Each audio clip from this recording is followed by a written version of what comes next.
Hey, so we're going to be doing a fan fiction reading today. This is from one of my friends, Crescendo by Mono. We're going to just have a time with this one. I'll be going through the first couple chapters, maybe until I get tired of it. And let's just see where it goes. So, here we go. Crescendo. We've got Sensei, Haruka, so we've got PS68, we've got, looks like, Abydos. Okay, Abydos and PS68, pretty typical stuff. Not bad, alright.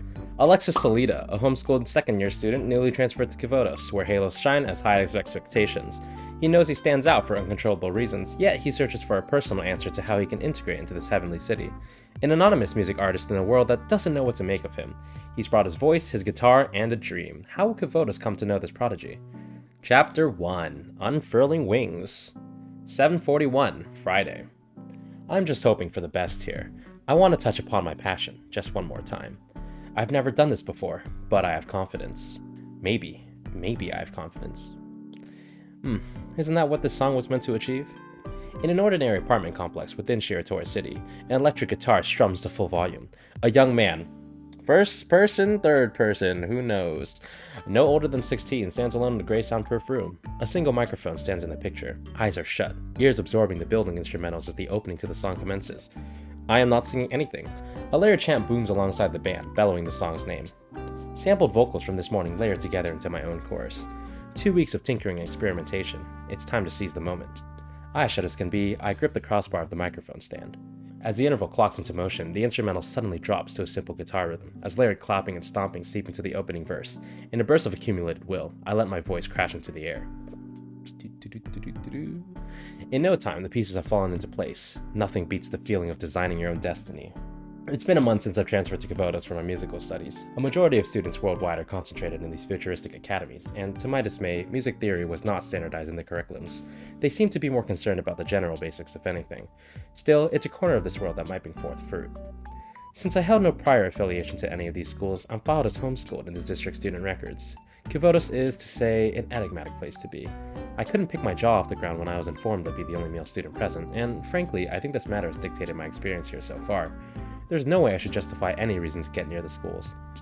I feel like that should be, like, you hear that and maybe you think twice if you're the only male student.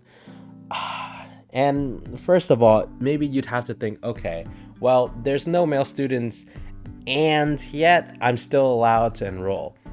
A little sus if you think about it, but alright. All of the students here seem to have their own personal halos, each with their own custom designs. I've seen things range from video game hit markers to food being represented. I'm not sure how I'd fare knowing my entire identity was labeled in a small permanent circle over me. Whoa, that's not profile, Alexis. You know, just cause you see food over Izumi's head, you don't have to immediately assume that she's a foodie. You gotta chill out, okay? The locals are extremely kind though, despite being animals and robots. This school-neutral district is a saving grace. It's enough to wake up smiling. I hadn't really thought of writing music before. My former education was just the basics of theory, poetry, and lyricism. Poetry and lyricism, so we never really exercised what we learned. I've always cherished music for the kind of emotions it can evoke, and I hope that eventually I can get somewhere with it. I might not be too popular. Hell, I'm not expecting to be, but having a population that devours any new content and media that arrives is enrapturing. At the minimum, I'd like to make a name for myself, though I'll be keeping my actual identity anonymous. I can't risk anyone trying to hunt me for being the undergender. Anyway, these girls can get tenacious. These news stories do not sugarcoat it. The lack of adults definitely yielded an effect on the level of professionalism and quality of the online content. Dropping slurs over here. Later, after obtaining any vocal files and uploading the song to Momotalk, I lay out the final details and reach the upload. Hydra. Upload.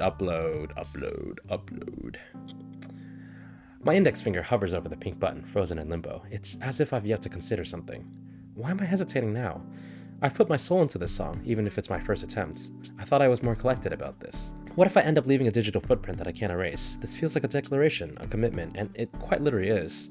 You know what? I'm in a world designed for people to climb to their highest potential. I shall be no different. I can be an undying voice that speaks to everyone. One way or another, I shall awaken a third name. What's your second name? Hydra. Man, thinking back on it now, I went a bit overboard with it. It would, and always would have been just a song made from a hobby. I'm not some kind of protagonist waiting to seize a moment. Oh well, glory doesn't wait for the clock. Yap. On a particularly typical day, I crawl out of my bed at the call of the churning sunrise through my windows. My apartment is caressed by the orange hue, and is reflecting off my alarm clock with an annoying glare. 15 minutes later, and I'm bright-eyed and bushy-tailed. Tailed? Showers are fantastic, mouth's washed, and my chocolate croissant is down the hatch. Might have to worry about my glasses prescription declining later, but I'm sure I'll figure it out when the time comes. How do I look? I check myself out the body-sized mirror by the door. Description of person. Good enough. Time for work. No period. 0 out of 10 fanfiction! From what I could tell, the city standards of safety are colossally different from where I once lived. I've always observed the students holding firearms, and I've even seen C4 paste being sold in an ordinary vending machine. This whole city feels like a war crime sometimes, but maybe they're just indestructible. The citizens are equally unusual. Despite their animalistic features, they're as compassionate as any other human. Why are we profiling people? Just like, what else would you have expected? In most cases, more than most humans. They could probably throw an insult or a punch, but I'm comfortable enough to be around them. And above all is that enormous tower sitting across the street. That beacon of light penetrates the stars for all I know. An enormous insignia on its exclave is bolded with the acronym SCHALE. I guess they're important enough to cover several blocks in the city. Or, just a corporate conglomerate, but we don't talk about that. I'll have the time to check it out when I'm done. Lunchtime, let's go somewhere I've never gone to. I promptly put on a trusty black cap and a face mask and locked my apartment door behind me. Listen, dude. Is that enough? It's like, don't you look a little too suspicious being that incognito? I don't know, it's just, like, if you're going to go through all that trouble, I feel like you could be a little bit more conspicuous. Wow, the halls are empty again. Did I really need to worry about noise complaints? I didn't even think anyone else lives here. I step outside into the gale, taking in my surroundings. Feel as if I'm standing precisely where I was looking when I sank my thoughts into that window pane. Man, I wish I could just talk to someone about this. It feels exposed out here no matter what I try. A gust of wind brackets throughout the city, straining the trees like seaweed in a current. I grip onto my hat and clothes, tilting my head forward to keep my face away from the breeze. Dude, you have a face mask, you're fine. Who is that?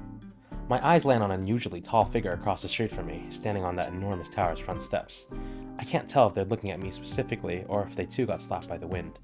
Ashy brown hair, black top bar glasses, and a gray suit underneath a seemingly royal white coat, embroidered with blue stripes and pockets. We're just standing here, staring at each other. Me, right outside the sliding doors of my secluded apartment, and them, at the top of the steps leading to the skyscraper. Our clothes and hair swept eastward. How would you know? Sorry. As the gale swallowed the streets through the gaps between the windowed buildings. For once, I wasn't sure if I should wave or run. I can't quite make out any finer details. My nearsightedness won't allow it. Still, I can tell something's different about them. Not like any of the other students, citizens, or employees. And he's taller. Is that a man? And as if to react to my mind, the streets become noticeably clearer and shaded. A majority of the pedestrians have wandered away, and the wind chills my skin as the light is shunned by a blanket of clouds. I feel as if I'm encased in a terrarium, a bottled setting strung to life by a rising action. It's just me and him, and I think fate wanted us to meet. Is this just another story? Well, I gave this work kudos yet? I swear I did. I'm a fraud. I bookmarked it too. No, I swear. No, I left a comment and I forgot to kudos it. Oops. Look, that's Sensei, but I don't know. I feel like he's being a little overdramatic at the end there, especially since he's gonna notice that that person doesn't have a halo, and Sensei's wear, if we're assuming he has like that GSC chalet coat, the royal white coat, of course he's gonna look a lot different from the short ass animal citizens and the the still short students with halos that are women. He's just dramatic. It's okay. Chapter 2, the parody. Enter Sensei, a man that's as serendipitous as he is compassionate, though Alexis hasn't seen anything yet. How does the row change with the teacher factored in the picture? Yeah, like, so Kivotos' only teacher. Like, we're not talking about this? A chill runs down my spine, dramatic and all-consuming. I forgot my wallet. Bro, what? My face falls back to a neutral expression at that revelation. With a sigh, as I unceremoniously take a step back and pivot on my feet, reversing myself back into the air-conditioned lobby. No idea who that person is, but if I end up meeting them again, so be it. Still, it feels like someone's glaring holes into my back, even after the sliding door shut behind me. Regardless, food needs money. The money calls for me. Bro's a hustler. He's gonna get that money. Would ramen or udon be a good pick? I haven't tried this district's udon yet, so perhaps I'll give that a shot. I pull out a black hone. Oh no! Typo! 0 out of 10 fanfiction! I pull out a black phone and scroll through the vicinity's navigation points, landing at an inconspicuous udon stand about 3 blocks down. Shibaseki ramen? No, because Abydos is far. It ends up not working. The signal icon at the top right is completely smoked. No internet. Shouldn't be a problem, I suppose. It's not like that's that far. Though out of instinct, I try to scroll through my media while waiting for the elevator. Wait. I guess, like, offline maps? Maybe? That you can already see the spot? If the offline map is available, then the general route should be available too, I think. Well, maybe Kivotos has a terrible maps API, whatever. The F button on the elevator stops glowing orange, and the metal doors in front of me unveil into that same white lobby. I check back at the receptionist table, but it seems to be empty as always. Does anyone even work here? I've been living here for a month, and I've yet to contemplate that somehow. Even when I first arrived, nobody's here to greet me, but my name was on the key at the front desk, and I hadn't thought much of it. Maybe the transit ride just had me winded. Suspicious. I keep walking toward the front door, though I keep my head at a lean towards the corner of the room while I'm swimming in my thoughts. The footsteps echo throughout the chamber, my shoes clicking against the glossy tiles with my bag shuffling around my shoulder. Honestly, lonely would be a good way to describe it. A faint shift in the air, maybe the lightest sound of another step. I had been walking forward, but I bumped into something, leaving me scrambling back to reality. My entire state of mind is trash in that moment, as I swiftly try to identify what happened. Did I hit the door? No, it would have hurt if it was the door. I rear my eyes back in front of me, only to be met with a white tie and a black dress shirt instead of the Shiratori street. My face pales for a moment, irises narrowing as my mind instantly connects the dots. How would you know that your irises are narrowing? I don't think you're supposed to be able to know that that's happening.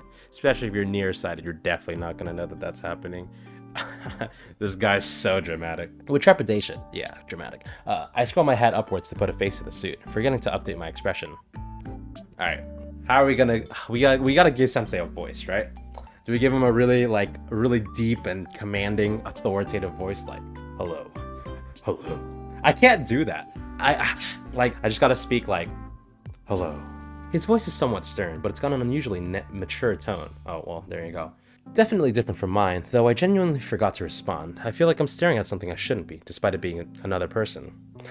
Dude, starved for human contact. They've got a neat, well-kept face, and they're wearing glasses too. They're looking directly at me, not looking down on me.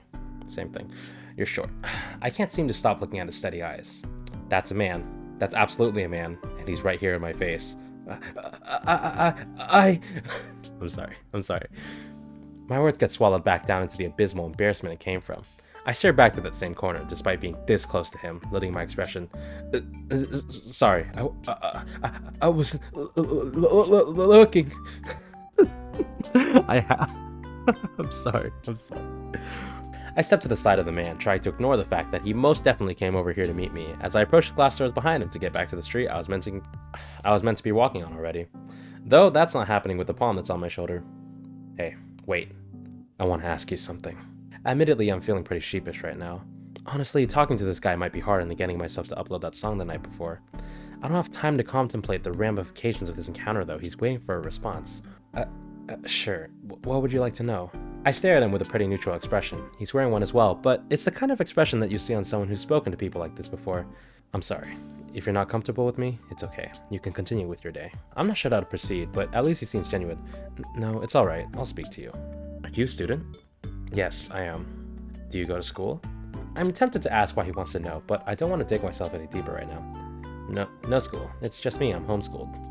You're homeschooled? Yes. He seems stunned, trying to determine what to say next. I'm kind of hoping he finds something to say. Wow, I didn't know that was possible here. Yeah, I should have done my research. Might as well try asking questions now. So, why did you want to meet me? As much as I want some custom response, I think we both inherently know why we're speaking to each other right now. My answer might be a little weird. Is that alright with you? I promise it's not as unusual as it is. Don't worry, I'm listening. Yeah, I looked at the sentence already.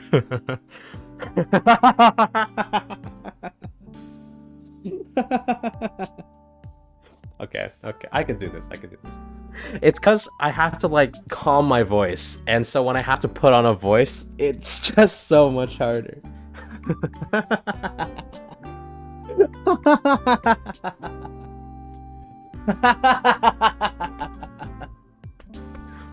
I'm interested in the fact.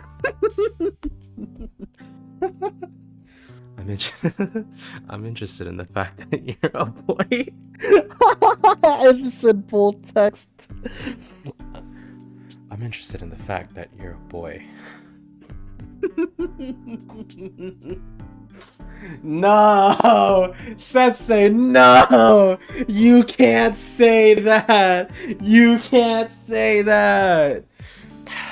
Figured. No! You're not seeing the signs, Alexis! Save yourself! I could say the same about you. I try to respond in kind, and I think we both know what train we're riding on right now, like water droplets on a windshield. You're aware that it's kind of rare to be male here? Well, okay. I feel like we're being a little prejudiced towards the animal citizens right now. I'm pretty sure like half of them are male, but yes, the semantics, we're talking about humanoid males. I'm just saying, Alexis has been kind of rude towards the animals so far. What with, oh, the animals are surprisingly as nice as humans. Like, okay, look, I get it. It's a little racist, but it's fine. Yeah, as far as I can tell, it's just girls. Maybe I should be excited about that? Dude. Okay, well, sure. Is that why you're homeschooling? No, I just happen to be a transfer student. Next thing I know, I'm speaking up more. I'm still not sure if I should be concerned. Am I supposed to know him? Is it okay if I sit down with you? I'd like to know if we're on the same page with some subjects and information. I'm thinking you might be out of the general loop. Sure, I guess I can speak for a bit. It's a pleasure to meet you. I'm known as Sensei. I'm a student advisor and teacher for Kivotos, and I'm in charge of the Chalet Clubroom Tower outside. My name's Alexis Solita. I transferred to Kivotos a month ago, and I don't know much beyond my living space. It's nice to meet you too. The overbearing shade that was holding my head seemed to dissipate after that sentence. I didn't think it'd be this easy to break the ice. Alexis. He contemplates the name for a moment, as if he's acknowledging the name of a male student for the first time. Arguably, it might have been a bit suspicious. Yes, that's me. Sorry if I'm out of it. It's been some time since I've met a new student. I've never actually spoken to a male student yet. My sensei does not get around to talking with mobs. Really? I thought people transferred around here all the time. I guess our encounter was just by sheer coincidence. I guess he's fairly familiar with the people here. It's a pleasure to be your first. What are we doing here? What are we doing here, Alexis Solita? What are we doing here? What do you mean? What do you mean? Why'd you say it like that? Why'd you say it like that? Why'd you say it like that? You don't know about Black Suit? You're not his first, dude. Pack it up. No. Are there other teachers like you in Kivotos? Surely there is. He chuckles lightly and tilts his head. If you believe me, no. It's just me. A single teacher in charge of an entire city's worth of students. That has to be the most ludicrous thing I've seen yet. And that's including the guns and halos, and the fact that I'm the only male student here. Ugh! How do you manage? That can't be normal, not on any picture. Paperwork, diligence, and, well, some prayers. Not always in that order. Yeah, that checks out. Federal investigation, that's certainly a name for a school club. Trust me, you get used to that dynamic after a while. I don't know, I feel like in canon, Sensei probably... Man, he's gotta be an alcoholic. Oh, where do I even begin? The halos, the citizens, the tanks, maybe even the beacons of light? There's probably more to that picture, but I haven't dared to step beyond the city of Shiratori. The city of Shiratori. Yeah, that would make sense. Whoa, that's a paragraph. I'm not sure how the other schools would react to you, but I can assure you that the students here are exceptional. I haven't met anyone truly malicious. They're young after all. That's not true. Should I be concerned about that? I don't have a halo of my own. Maybe I'll get shredded out there. Yes, you should actually. It's upsetting to admit it, but this immunity only exists for the female students. You and I are likely exceptions. Those guns will do what guns will do if they're ever pointed at us. Dying on the streets of Kivotos, that's a picture I've imagined before. Shiratori City isn't particularly violent, but it's obvious that these schools have their own warfare to deal with. In other words, I should stay away. I could easily get hurt out there to the In other words, I should stay away. I could easily get hurt out there due to miscommunication, or misinterpretation, or Mississippi, or miscalifragilisticexpialidocious. If you ever wish to integrate into these schools at some point, I can make that happen. I know risk can be a bit high, but I trust my students enough to be welcoming and grounded. All it takes is one stray bullet, dude. All it takes is one stray bullet. Sensei, you're being stupid. I'm sorry, you're being dumb. I want to be someone you can depend on, as your teacher. I'm going to be honest, I haven't been too sure what to do since I've gotten here. I'm getting around fine on my own, but I have my uncertainties. If you're kind enough, I'd gladly take an opportunity to explore beyond the city. I promise you, whatever desires you wish for, I shall do my best to fulfill them as your teacher. You can count on me. As much as I would like to say yes, I can't forget about why I'm even out here. Not yet, actually. I was actually going to try eating somewhere. I'm still trying to map out this district. You know what? I think I know a great place. Would you be up for taking my recommendation? You'd probably know a place better than whatever I could come up with right now. Sounds great. I'll let you take the lead. Lovely. Sure enough, eventually a flat black van rolls up to the block, and he escorts me into the passenger seat with him. The interior is grey as well, but I can tell he's been in this car for quite a few times. To my interest, however, is the fact that the driver is definitely a robot. A pill-shaped head with a sharp blue suit. He turns his polyhedric head toward the back with blue digital eyes for a face. Alright, Sensei, where to? Alright, Sensei, where to? The robot doesn't seem to be too concerned about me. He's used to following orders without concerning himself with the details, like an Uber. How do you know? Despite that, however, I can tell it's got a personality of its own, and I think I should treat them like a person too. The citizens of Kivotos might look weird, but inherently they're people too. Clearly you don't think that way about the animals. Today, we're heading to the district of Abydos. Drop me off at the central crossing. Abydos it is. I wonder what's so special about it. We'll say, something a little weird about meeting Sensei for the first time. I wasn't expecting it to be so challenging, but there's a good chance I overballed it. Yeah. Regardless, I think it's pretty different from existing work, so I think I can get creative with it. Sensei is a neighbor. That's a shower thought. Okay. Let's keep going! Yay! Chapter 3. Promenade. Outlaws and ramen and a pinch of flustered panic. Shining some light on Abydos first, but not quite as traditional. Hope it's a sight sweet for eyesore. Jeez. 12:40 p.m. It's been 5 hours since he woke up. 6. Yeah, 6. 6 hours and a minute. Sorry about the wait. The place I'm thinking of is over an hour away. I promise you, it's worth every second. Honestly, even without nice it's been, I can't shake off what I've been looking at. Sand. Endless, amber sand. I'm seeing buildings that have been long devoured by the dunes, and houses so dusty they'd cough. The clouds aren't as visible anymore either, as I stare into the black window where the clouds have stayed behind to hover over the blue city. It's a lone highway with minimal cars, though up ahead I do see a district that seems like a smaller version of Shiratori. Say, would you like me to explain Abydos while we're out here? With how things are turning out, I don't even think a ballpark guess would be acceptable. I desperately need context for why the region had collapsed terrifically compared to Shiratori. Hit me. I am going to say this in a normal voice. I cannot say this as Sensei. Right. Despite how it may seem, Abydos High School is actually the longest standing school in Kivotos, though you can tell that it's a crusted shell of its former self. The sand you're seeing here is actually quite unnatural, and the school hasn't been able to recover since it occurred. Poor management within the school's former council led to colossal losses to property and financial stability, you may catching strays, and now all that remains is the minor annex housing the main campus itself. The city oriented around Abydos is independent of the school's disparity at least, though the students are working excessively hard to bring forth fruit again. Yeah, they can try their best, I guess. Resilience is always a spectacle. Oh, you wouldn't believe what those kids have to endure to protect their school. The corporate entities leeching out the city would make for better vultures in this desert. L-E-E, leech. Especially Kaiser. Still, the school resists the sunken cost fallacy, and I've helped to ensure they affirm their holds. Taking advantage of students is a damn shame, though I guess in Kivotos, being an adult isn't part of the equation when it comes to major decisions. All we can hope for now are miracles. It's good that Kivotos is known for that, where all miracles begin. A cataclysm capable of bringing all of Kivotos to its knees. I wouldn't even know where to begin either, though I guess in hindsight this isn't something I need to learn about yet. All I should know is that it's quite fortunate I came to Kivotos during this grace period, and I should rejoice under such fortune. Though, right now, my stomach and my brain aren't cooperating. One's hungry for sustenance, and the other is hungry for food. This is going to be a long ride. 1:39 p.m. in the district of Abydos. There's no way I can tell Sensei this, but I think I might pass out from famine. It's been almost 3 hours since I declared lunch, but I think we finally reached a stop. After a long time, the driver finally speaks again. Alright, we're here. Do you plan on staying here for the night, Sensei? No, we'll be returning to Shiratori once we're done here. If you can, expect us back after the sun's out. Roger that. I'll be on standby in the district. With that, we depart from the van onto the local sidewalk at a game center on the block, and I watch the car roll down the street out of the view. Staring back in front of me, I get to witness Abydos in its earnestness. It's a sight to behold, to say the least. The downtown of the city is shockingly clean, just like Shiratori. There's signs all over the buildings, and they have all got their own art. Yes. In the distance, between the buildings and the overwhelming desert, I can still see the brilliant beacon coming from the GSC building at Shiratori. Wow, look, we're quite some ways from home. I point between the buildings at the light shooting into the sky a couple dozen miles away. No matter where you are, you'll see that building shine. A heart indeed.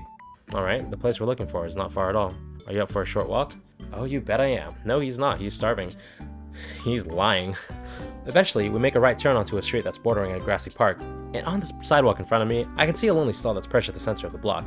There's not too many people here, but I'm pretty sure this is what Sensei's been anticipating. As we got closer, I noticed two things. First things first, the heavenly smell of boiling ramen. Well, there goes the udon thing. Damn. In slow, curling tendrils, I can smell the scent of rich meat and simmered pork bones. The aroma wraps around me and embraces my stomach, stirring my hunger to oblivion. Second would be the standing Shiba Inu dog that's cooking the masterpiece I'm smelling right now. They're wearing a white bandana with a blue shiitake and a distinctively white apron. By the time we get to the stand's porch, I can see two scars upon their face and the logo embroidered onto his attire. Looks like he's smoking a brown pipe with it. Sensei, welcome back to my humble abode. Master Shiba, I've come with company. The canine, now identified as Master Shiba, puts his paws onto the front porch to peek out, noticing me standing idly to the side of the stall. It's a pleasure to meet you, Master Shiba. I'm Alexis. I gently bring my face down into a minor bow, closing my eyes with my greeting. It's a respectful gesture I habituated. Nice to meet you too, young man. Looks like you finally found yourself a student on your level, Sensei. Bet you make one of those with the Yes, sir.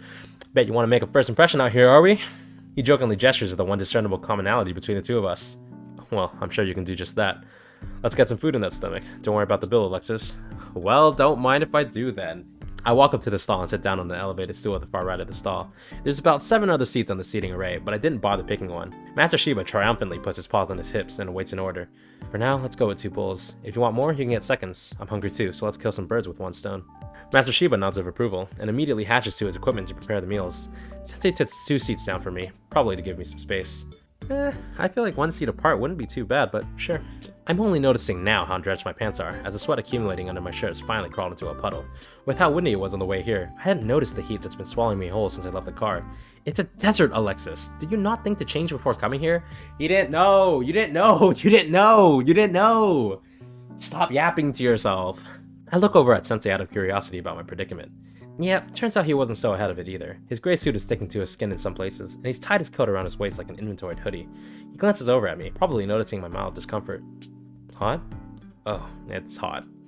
After about 5 minutes, 2 bowls are distributed at the table, 1 for each of us. Master Shiba briefly sheds the bandana, wiping some sweat off his brow after delivering the food. Despite that, he's still got the same prideful voice. Shibaseki ramen. Say that 5 times fast. Shibaseki ramen, Shibaseki ramen, Shibaseki ramen, Shibaseki ramen, Shibaseki ramen. First try. Yeah, take that, Sensei. Master Shiba and the Sensei chuckle humorously at the graceless attempt. Looks like he's tried it a few times before. Internally, I tried, and then proceeded to fall apart after the second round. I cannot afford the loss of social dignity, aura, so I keep my embarrassment tucked between my lips. I turn back to the bowl in front of me. God, it's tantalizing. The broth and the pork are golden brown. It's so thick I can't see into it beyond its glistening surface. The egg is cut and crusted immaculately, with seaweed and onions trussed across the bowl. The taste of glory in a red bowl.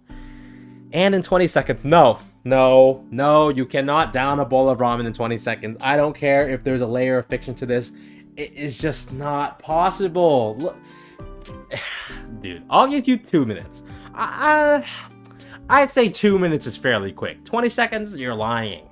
Unless it's like a small bowl and Shibaseki's like cheating this guy or something. But Shibaseki... That's just Shibaseki, Master Shiba. Master Shiba is not that kind of person. And in 20 seconds, or so he says, the entire thing is gone.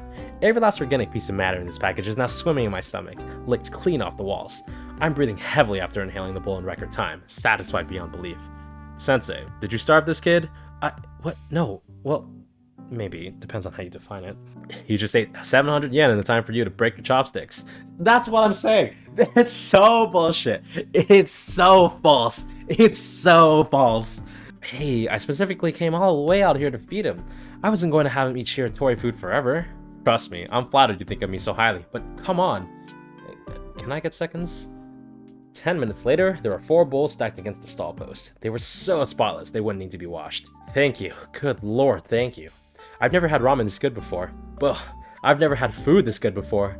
I'm so happy I could start crying, but I hold back my dignity.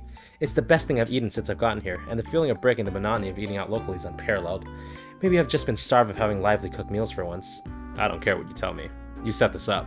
And I'll say this another 10 times. I did not. Maybe he just really likes your food. He's not wrong. I'd gladly come back here, even with a 2-hour ride. Well, you're still paying for it, right, Sensei? Right on the money. Now what? I'm stuffed. Now what? Now I need to eat. You ate so fast I forgot to. Don't you dare leave my food to chill, Sensei. I know. The teacher proceeds to eat ferociously under the intense glare of the cook's black bubbled eyes. They definitely have a history. Not so sure if I should ask about it. Though as I pondered that statement, I start hearing a cluster of faint footsteps walking down the pathway we came from. Turning my gaze to my right, though keeping myself facing forward, I see a few girls coming down this way. They're all holding guns and equipment, and I can hear their laughter glowing as they march closer to the stall. I'm honestly kind of scared. I don't know what to expect. They've got an aura to them that seems uncertainty and mischief, but I can't align my suspicions. The girl in the office attire has a huge smile on her face with her eyes shut, as if she's being recorded by some grandiose cutscene. Another girl with a huge duffel bag is squinting towards the stall with impish eyes, and another girl with scruffy purple hair is clutching onto a shotgun like it was her mother's leg. On the far right of the group is a girl with black and white hair, and she seems to be fairly unfazed by the antics of the other three.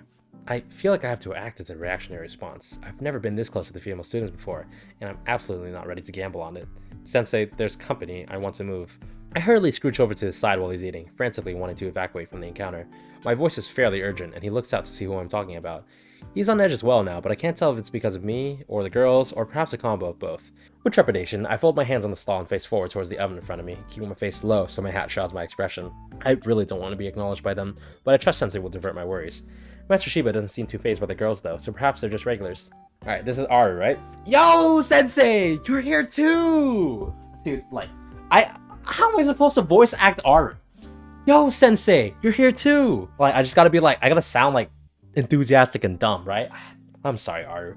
The redhead struts forward with an elegant grace, holding a wide smirk as she looks down upon the teacher. She's definitely the leader of this group. Well, if it isn't Rika Hashime Aru, the great outlaw of Problem Solver 68. He responds with sass, as he's certainly familiar with her. He's got a huge smile on his face. We're here for a bowl, Master Shiba. I promise you, we've got the deeds. Oh, do you now? No need for freebies again? Nope, we're better than that. Your track record says otherwise, young woman. Hey, you know I'm sorry. I know what we did before is bad. Well, really bad, but I thought you looked beyond that. No, it's fine. You know that I'm not the kind of person to hold grudges. You girls are as welcome here as everyone else. Aru visibly sighs of relief from hearing that statement, her mood completely on display like a walking teleprompter. Her complexion is like a glass cannon, if I were to say so myself. Are you looking at her? Or are you trying to hide your face? Are you looking at her? Or are you trying to hide your face? Make it make sense, Alexis. Are you like sneaking glasses like, like, bro, make it make sense. The purple girl looks away with a quivering face, repeatedly muttering to herself while clutching onto her shotgun. The girl with the bag isn't paying attention to her, but she does giggle at the exchange of apologies. Well, if you don't mind, let's order something, guys. Remember to put your stuff away. That's Mutsuki, right? Roger that, boss! Man, I feel like I just ruined Mutsuki there. Oh, whatever, she's not gonna have another line of dialogue, right? Yes, Aru-sama. Of course. Looks like the redhead and the shotguns girl are sitting by Sensei's left, with the impish and the monochromatic girl on the Sensei's right. I happen to be sitting right next to the black and white haired girl in particular. I can see up close that she's got black pearl earrings and red striped black horns with a layered pentagonal gray halo. Her maroon eyes remain locked on the phone in front of her, though unlike Sensei and I, she keeps her black hoodie on. She's got a pair of black earbuds worn, with the wire connecting to her charging port. Under her plaid red skirt is a singular ribbon wing that dangles behind my stool. It's only when she says something that I realize I've been staring unceremoniously. Hey. And just like with Sensei before, I slowly shifted my gaze to her face. Her eyes are no longer on her phone, now they're on me. Hey. Though this time, I'm not as flustered. I don't want to repeat what I did the first time. I've never seen you before. Are you a student? Yes, I am a student. The other girls don't seem to be concerned about our exchange. The girl eyes me up and down like I did with her with a side eye, mapping out my attire in one fell gaze. Her eyes lit gently as she ponders what to tell me. Are you a boy? I should have expected that, honestly. There was no way I could have kept it hidden, even if I wanted to. Still, having that question thrown at me is like lumping a hunk of coal down my trachea, and I hesitate for a moment to respond. Still, it's not good to withhold the obvious. Yes, I am a boy. Unexpectedly, she smiles a little bit at the response, staring at me with the same lidded eyes. That's not very common, you know that, right? Are you new here? She doesn't seem to be teasing or bold like with the other girls in the group. She's like that senior who's just tired of everything chaotic around them, finding pleasure in their own pocket of the world. If anything, I think she's the one person I could talk to without being thrown into a wormhole. What's your name? Alexis Solita, first name Alexis. It's nice to meet you. She perks up at my name being othered. Perhaps she's not used to hearing a boy say their name, like how Sensei had reacted. Onikata Kayoko. You can call me Kayoko. It's nice to meet you too. And on that note, she breaks the conversation to begin eating her bowl. She's not particularly excited about it, but she still eats warmly and with care. You can't go wrong with good food after all. Mutsuki, you're already done? The purple guy shyly murmurs. Yes I am. This ramen doesn't get old. Come on, Haruka, you gotta eat. Sorry, I'll eat it right now. I'm sorry. She tearfully, but happily, starts to gently eat the surface of the bowl. Her self-esteem might be at bedrock, but even people like her can find friends. I'm satisfied knowing that kind of support exists in Kivotos. Well, I do know their names now at least. Haruka, you know you don't have to apologize. Just eat, okay? Sensei puts a palm on the girl's head, gently rubbing her hair to calm her down. She looks up timidly at her teacher with acknowledgement. If it's for you, I'll eat. And with that, she starts eating with more energy. Seems that the students really do look up to Sensei. A few minutes later, and now the entire tabletop is lined up with empty bowls. Happy faces all around. Oof, thanks, Master Shiba. You're the man. My food's not as explosive as you, but I'll take the compliment. I'm going to just put the sound effect in Mutsuki here. She giggles again at the comment. Looks like she's very keenly aware of her behavior, though I'm not sure what he means by explosive. Thank you, Master Shiba. I will cherish this meal for the rest of my life. It's as amazing as always, Master Shiba. Here's the bill, as I promised. Though that's not the central matter of concern right now, as Kayoko's once again looking at me with her prepped question. You really don't belong to any schools, do you, Alexis? Nope, it's just me and my apartment in Shiratori City. Sensei brought me out here, and I actually met him today. Awesome teacher, I can see the appeal. Oh, he's way more than a teacher to us. Sensei's invaluable to all of us. We can always count on him when we've fallen. He might be the only man in Kivotos, but he's an astounding one at that. He might have been the only man in Kivotos, Kayoko. I must learn of his greatness someday. I'm sure you'll enjoy it. Everyone's got a story to share about him. I'm actually conversing with a girl and enjoying it. Jeez, dude. Look. The sentence is so innocent. The sentence is so innocent. Yet, man, I can't help. I'm bullying him so hard. I feel like I should be more stoked about it, but I can't seem to generate any feelings beyond being relieved. I'm doing the bare minimum as a student, and I couldn't be happier. She's remarkably laid back with her attitude, but she's got a mature aura that resonates among her friends. A very down-to-earth girl, and I can't complain about that. The conversation suddenly breaks again as her phone shifts images, which I could assume to be her music playlist. I can't quite make out what's playing on her phone due to the angle I'm sitting at, but she visibly widens her eyes and smiles with an open mouth. The music swims into her ears to the chord, and her body moves with a fervor I hadn't witnessed from her before. Hey, do you want to hear this new song that was released?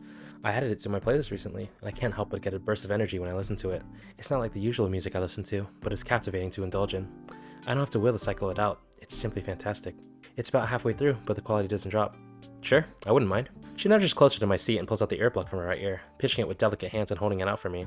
I promptly collect it and insert it into my right ear, the cord stretching across my lap. As the earplug approaches my ear, I can hear the music amplifying in volume as my eardrum reacts, but for some reason, my stomach's getting an unusual reaction to the noise. It's not hungry per se, but it's different.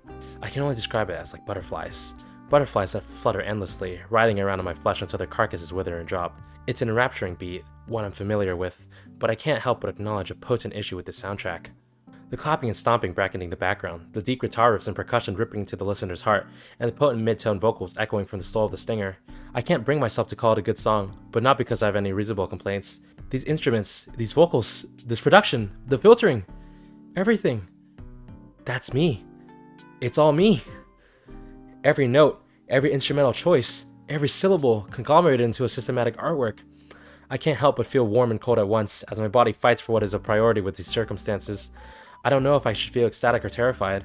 Oh my god, why, what am I doing? What is happening? What do I do? What would anyone do? Why is it still playing? Stop playing! This song is supposed to be motivational, but every recorded syllable equates to another spade full of soil as I continuously dig my composure into the grave. I desperately look over at her. She has absolutely no idea. She's still lightly nodding to the beat as the lyrics scroll through the timeline. I can't shake off the idea that she's listening to the poison I conjured, but I don't have it in me to deprecate my own work. I'm so tempted to just scream out of panic, but this girl gently listening to my music will not allow such a sin to occur. I suddenly don't know where to rest my hands, as I just can't pull out the earplug and stop listening. It would be discourteous. This auditory torture, listening to my own work in an environment that is definitely not familiar to me. I feel my heartbeat soaring into overtime as my lips press together desperately, trying to suppress the sudden vibrations that threaten to non-consensually quake up my spine. Sorry, I just broke a moment there. I can't take this anymore. I'm going to die. This will kill me. I was not built for this. I can't take another second of this. Please just end me right now. Oh my god, I won't stop singing. I'm actually going to implode. This is not a joke. Stop getting into it. Help me! The heat, the wind, the hunger, everything pales in comparison to this. I'm gonna melt from the inside out as I'm casting myself to death with my own voice. Eventually, after a treacherous amount of time, my song finally came to an end, and I couldn't help but recite the slur of thoughts and ideas that flashed into my head when I was composing the song. I couldn't stop thinking about those days all over again, from when I had decided to compose my first song to uploading it on that faithful night. Kayoko finally opens her eyes and looks back over to me, still smiling with the same excitement as when it started. I wish this artist had more songs under their belt. I genuinely can't get enough of this. What about you? Oh, you did not just say that to me. I don't have it in me to tell her how viscerally twisted my heart is right now. I look back to her with a nonchalant smile, but every ancestor in my family tree knows that I'm absolutely boiling under my skin right now, trying to contain every idiosyncratic reaction that my body's suppressing. Sensei's not getting me out of this one, and no miracle in the city can save me from what's about to come next. I can't even tell if this moment was meant to be glorious, as I'm too busy trying not to explode. How do I even begin to respond? Jeez, Kayoko. Well, I'm gonna stop it there. It's been a while, and my voice is clearly unable to keep speaking. If I go to the next chapter, I'm just going to stutter every other sentence and ruin it. Alexis is a character, for real. He's just so dramatic. I mean, it's an appropriate level of drama, I'll be real, but man, he's a character. That's really all I can say. Did I enjoy it? Yeah, it was fun. We haven't really gone much development with how the song went. I know that is after this, but I'm going to stop it here because I've been recording for too long. So, thanks for watching. Most other videos will probably follow the same format, and if I feel like it, I'll probably pick this back up eventually. I'll see you next time. Goodbye. Have a good rest of your day.